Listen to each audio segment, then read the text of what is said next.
Il est 19h30, mesdames, messieurs, bonsoir et bienvenue dans le Guyane Soir.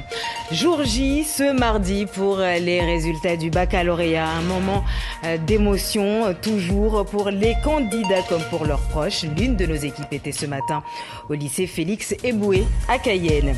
Anticiper les captures accidentelles de tortues en délimitant une zone de non-pêche au large de l'île de Cayenne. L'objectif du dispositif Ariba, on vous en parle dans ce journal. À partir de demain, vous avez 4 jours pour faire de bonnes affaires. Les rues de Cayenne se préparent à accueillir la grande braderie de l'année. Un rendez-vous très attendu, vous le verrez, par les commerçants. Voilà pour les titres, soyez les bienvenus. 65,40%, c'est le taux de réussite au bac cette année en Guyane pour le premier groupe, toutes filières confondues. C'est mieux que l'année dernière et si beaucoup d'élèves ont préféré consulter les résultats en ligne, d'autres se sont rendus directement dans leurs établissements respectifs pour ne pas avoir de doute sur leurs résultats. Ambiance et réaction ce matin au lycée Félix Eboué à Cayenne avec Brigitte Wap, Thierry Viviès. J'ai eu mon bac avec une mention assez bien et pour ce qui est de la moyenne, je l'ai eu avec 12,84. Le plus important pour moi, c'était de l'avoir parce que c'est une clé qui nous ouvre plusieurs portes. 330 élèves de terminale ont passé leur bac au lycée Félix Eboué. Les résultats ont d'abord été donnés sur le net. Oui, je me suis réveillé vers 7h30. Après, il y a un ami à moi, il a vu. Il a eu les résultats et tout. Et moi, je suis allé directement regarder. J'ai vu que j'étais admis avec mention assez bien. Quelle va être la suite pour vous ? Peut-être un BTS ou aller à l'IFSI, car je suis toujours en attente. Lorsque les résultats ont été affichés aux alentours de 9h, la plupart des lycéens connaissaient déjà leurs notes. Pour le proviseur du lycée Félix Eboué, ces premiers résultats semblent prometteurs. Bon, comme vous avez pu le voir, ça, entre guillemets, ça sort de l'imprimante, donc il va nous falloir un petit peu de temps pour analyser les chiffres. Mais bon, en faisant l'affichage, on a quand même constaté qu'il y avait un nombre de mentions assez intéressant, donc on espère que ce sera un bon cru. Pour ceux qui sont repêchés pour le second tour, c'est le début d'un nouveau marathon. C'est le cas de Dimitri, élève en technologie. Demain, je vais tout donner. Il me manque 74 points. Je pense que je vais, c'est rattrapable et tout, je vais charbonner. Ce qui fait que vous avez 1,15 point à rattraper. C'est rattrapable. C'est bien pour le dire. Ici, le professeur reçoit les élèves qui sont au rattrapage. Son objectif, remobiliser les terminales encore en stress. Ils ont la possibilité de rattraper 2 matières. Pour ça, ils doivent effectuer un choix stratégique en fonction des matières dans lesquelles ils ont eu les notes les plus basses et quelles sont également les matières où ils ont la possibilité de progresser le plus. L'idée, c'est surtout de les faire déstresser, de les remobiliser et leur rappeler que le bac, ils peuvent l'avoir. Ces premiers résultats sont en légère progression par rapport à 2022, avec 65,5 reçus au premier tour. Léger bémol avec une baisse des résultats pour la filière professionnelle. Et c'est vendredi, jour des résultats définitifs du bac, que débutent officiellement les grandes vacances scolaires pour bon nombre d'entre nous. L'occasion donc pour le syndicat enseignant UNSA de faire le bilan de l'année écoulée. Un bilan plutôt négatif, nous dit Pascal Briquet, le secrétaire régional de l'UNSA Éducation. Selon lui, la Guyane peut et doit mieux faire en matière d'éducation, malgré les difficultés au niveau local. Je vous propose de l'écouter. Il est au micro de Mélodie Nourri, Martial Grit. Et là, aujourd'hui, cette perte d'attractivité des métiers qui est en crise au niveau national est accrue chez nous. Il faut vraiment que l'on prenne à bras le corps la question de l'éducation, donc tant sur le territoire guyanais à travers toutes les problématiques que nous connaissons, donc l'insécurité dans et aux abords des établissements, les constructions scolaires, le désenclavement du territoire aussi, et l'attractivité des métiers.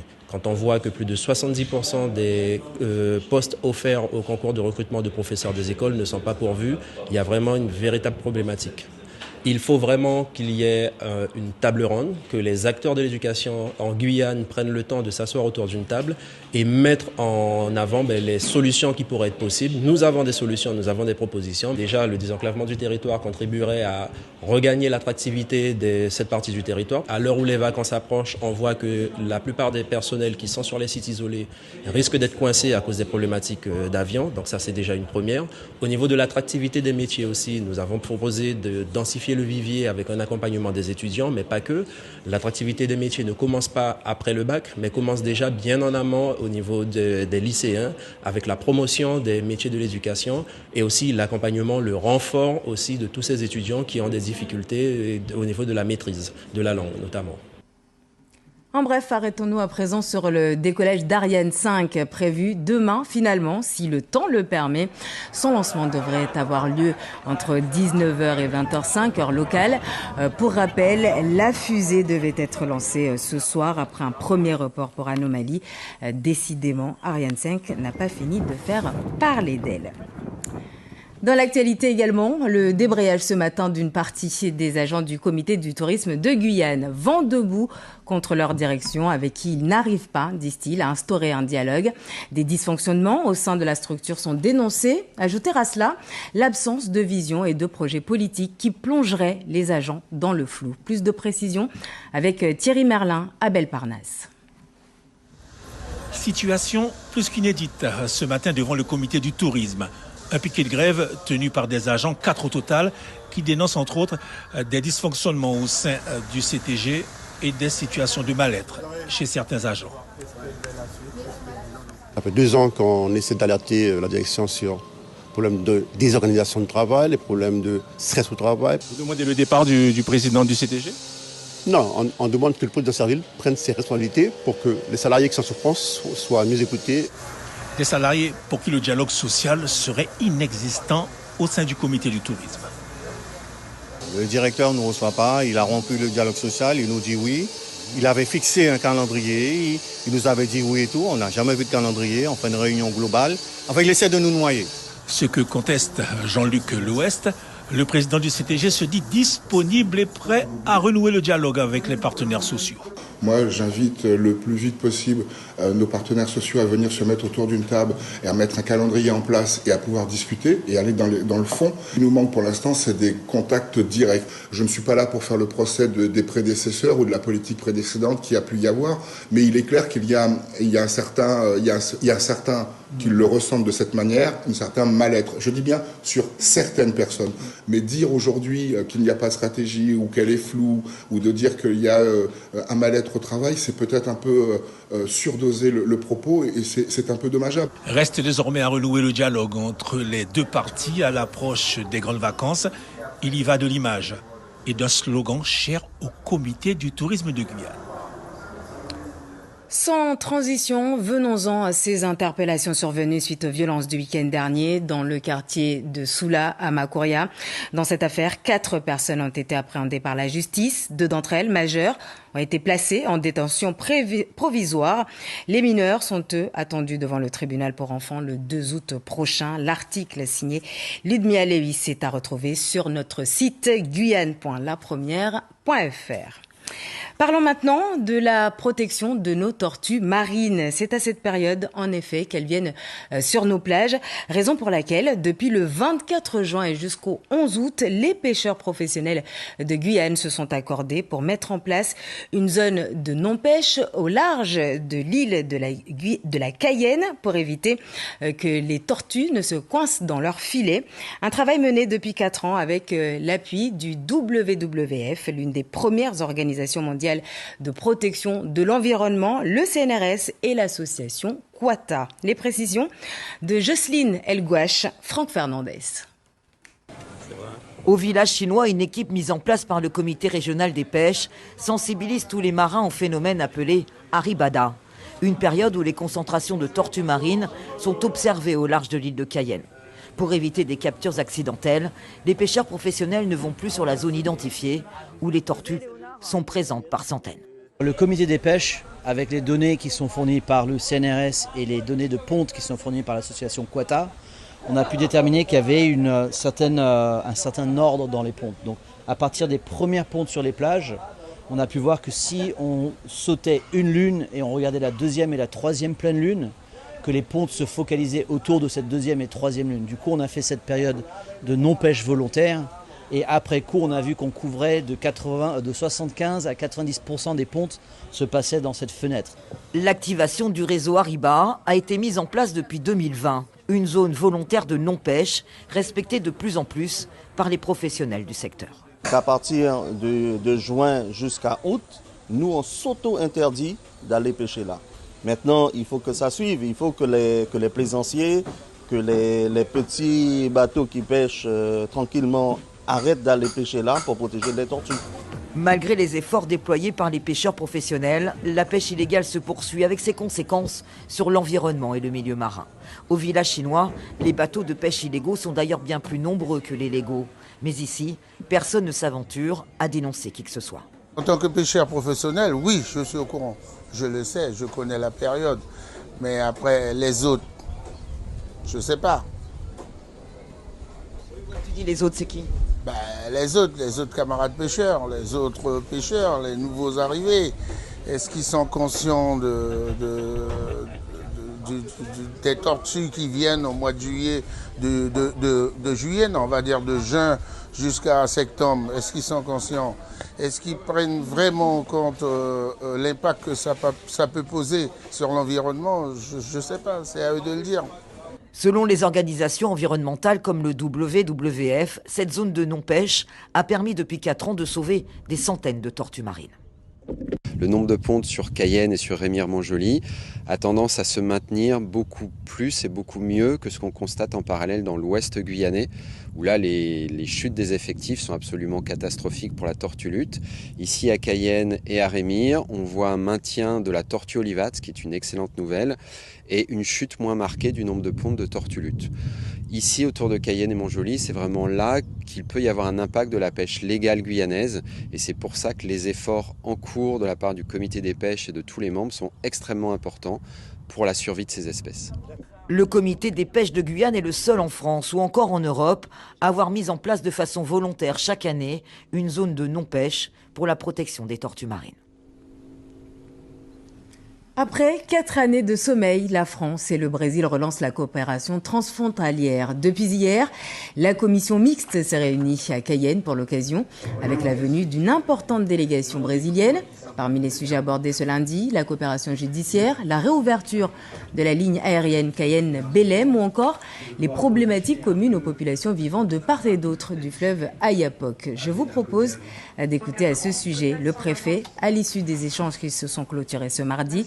Thierry Kefelec est au micro de Patrick Clark et Franck Fernandez. On s'aperçoit que même s'il y a 2 rives, il y a un pont. Un pont, c'est la notion économique, c'est la notion d'échange, mais on va au-delà des conclusions, parce qu'on s'est aperçu que santé, culture, environnement sont des nouvelles thématiques, et les 2 présidents, M. Lula et M. Emmanuel Macron, se sont déjà rencontrés.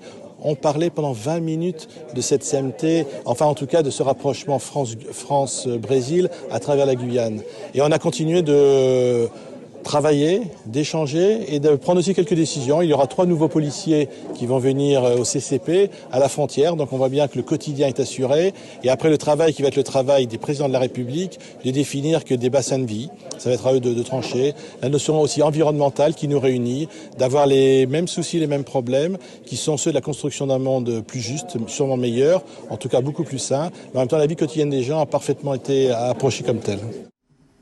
Et à noter que la délégation brésilienne qui s'est déplacée pour cette commission avait à sa tête Luis Clécio, le gouverneur de l'État d'Amapá, qui nous livre sa vision concernant cette coopération placée sous le signe d'une nouvelle ère. Je vous propose de suivre cet entretien réalisé par Patrick Clark. Bonsoir, monsieur le gouverneur. C'est votre première visite ici en Guyane en tant que gouverneur de l'Amapá. Comment voyez-vous cette coopération régionale entre nos 2 territoires, la Guyane et l'Amapá? Bom, eu sou entusiasta da cooperação. Je suis un enthousiaste de la coopération. Je participe depuis les années 90 quand João Capiberibe était gouverneur de l'Amapá et Antoine Karam à la tête de la Guyane. J'ai des amis très proches ici, entre autres le maire de Kourou, François Ringuet, qui œuvre pour la coopération depuis longtemps. En tout cas, comme gouverneur, aujourd'hui, je travaille durement pour que la coopération apporte beaucoup de positifs pour la Guyane et pour l'Amapá. De nombreux Guyanais aiment se rendre au Brésil et parfois ils sont toutefois limités quand ils veulent prendre la direction de Macapá.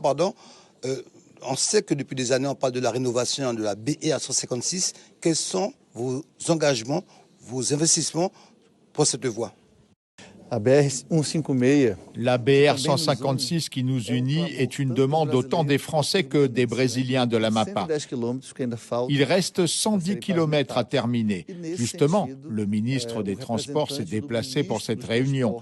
Il a annoncé que le 24 juillet prochain, il viendrait dans l'État de la MAPA pour annoncer la programmation de la maintenance et des prochains travaux, ainsi que l'échéance finale. Pour cette BR 156, pour nous, les Brésiliens, et vous aussi, les Français. Dernière question, Monsieur le Gouverneur. Quels sont les points sur lesquels vous allez insister pendant votre mandature sur la coopération régionale entre nos deux territoires?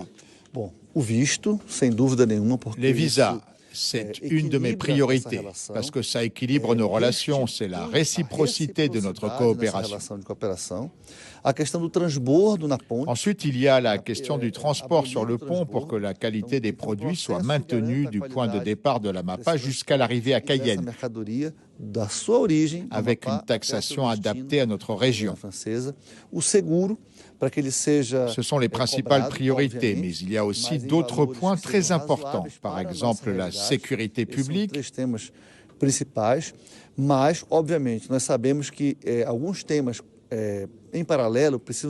pour cela que nous avons ajouté aujourd'hui 3 représentants de la police fédérale en poste en Guyane pour renforcer la sécurité, pour qu'il y ait un équilibre dans la coopération, mais il n'y a pas que ça.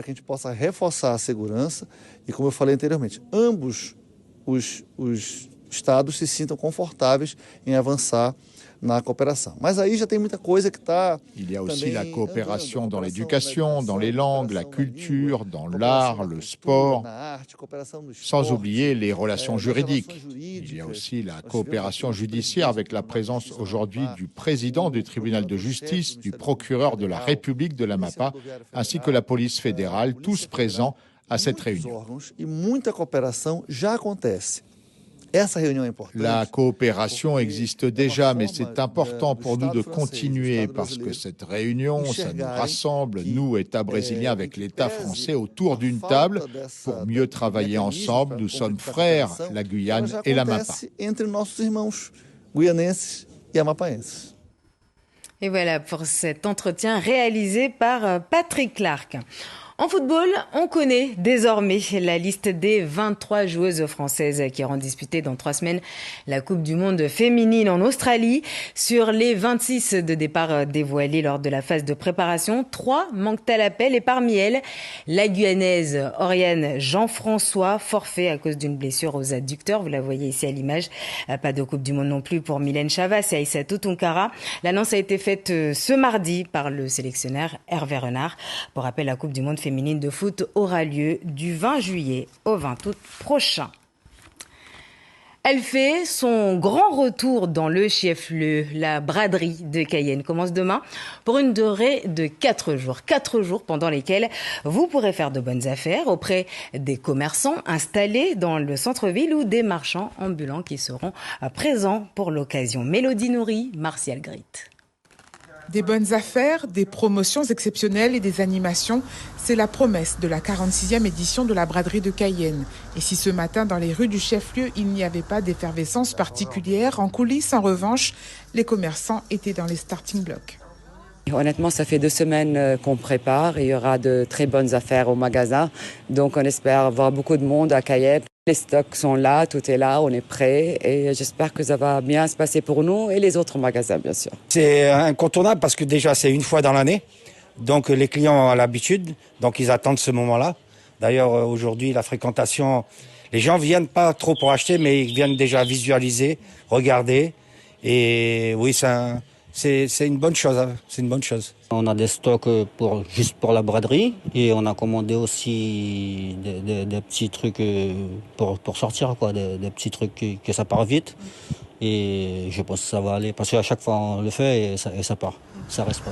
Le centre-ville n'étant plus aussi attractif qu'avant, la braderie, c'est donc le rendez-vous à ne pas rater pour ceux qui y sont installés. Un événement mis en place par l'Union des commerçants de l'île de Cayenne, l'USIC, en partenariat avec la mairie de Cayenne et la Chambre de commerce et d'industrie de Guyane. Encore cette année, il y a une grosse demande, autant des commerçants sédentaires que non sédentaires, pour que la braderie se fasse. Et Bien entendu, au départ, j'avais même prévu de la faire sur 3 jours. Et finalement, il y a eu un tollé. Et donc, ça prouve bien qu'il y a un intérêt majeur. Il y a eu un tollé et les commerçants réclament que la braderie se fasse sur 4 jours, comme on avait l'habitude de l'avoir avant Covid. Pour que le chaland reparte réellement satisfait, les organisateurs ont pris des garanties cette année, notamment auprès des vendeurs ambulants. Avec la mairie, nous avons mis l'accent pour que, au niveau de la logistique, concernant les commerces ambulants, qu'il y a une charte qu'ils ont tous des tentes blanches. Déjà que ça soit harmonisé et beaucoup plus agréable à l'œil. Puis aussi, on a mis l'accent pour que les produits présentés soient de meilleure qualité, avec une présentation agréable aussi à l'œil. Le SIC a investi cette année près de 30 000 € dans l'organisation de la braderie, dont près de la moitié a été consacrée à la sécurité. Une sécurité renforcée également sur le terrain par la présence de policiers municipaux et nationaux. Rendez-vous donc à partir de demain matin. Les commerces seront ouverts de 8h à 19h avec une nocturne samedi jusqu'à 21h. Un plateau artistique est également prévu le dernier jour au niveau du parking situé rue Arago.